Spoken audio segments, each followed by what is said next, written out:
हम भारतीय सब मिल करके देश को नई दिशा देने जा रहे हैं।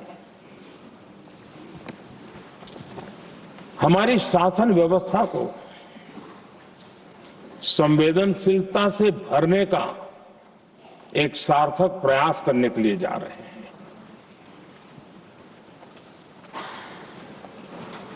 और मुझे विश्वास है कि इस मंथन से जो अमृत निकलेगा वो देश की राजनीति की भी उसके रूप स्वरूप को तो तय करने ही करने वाला है, लेकिन ये देश की दिशा और दशा भी तय करने वाला है। इतने महत्वपूर्ण मोड़ पर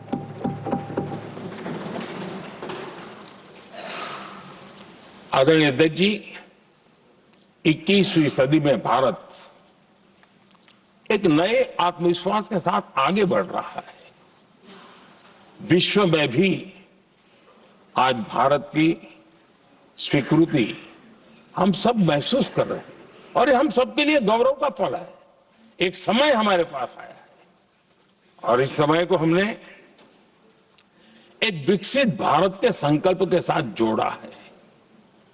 और मैं पक्का मानता हूं कि विकसित भारत का मतलब केवल उत्तम प्रकार के रेल, रास्ते, इंफ्रास्ट्रक्चर या कुछ आर्थिक प्रगति के आंकड़े सिर्फ इतने से ही विकसित भारत की सीमित कल्पना वाले हम लोग नहीं हैं। हम चाहते हैं कि विकसित भारत जिसके नीति निर्धारण में साथ अर्थ में सबका साथ सबका विकास का मंत्र समाहित हो, देश की 50% जनसंख्या नीति निर्धारण का हिस्सा बने, ये समय की मांग है। हम पहले ही देरी कर चुके हैं।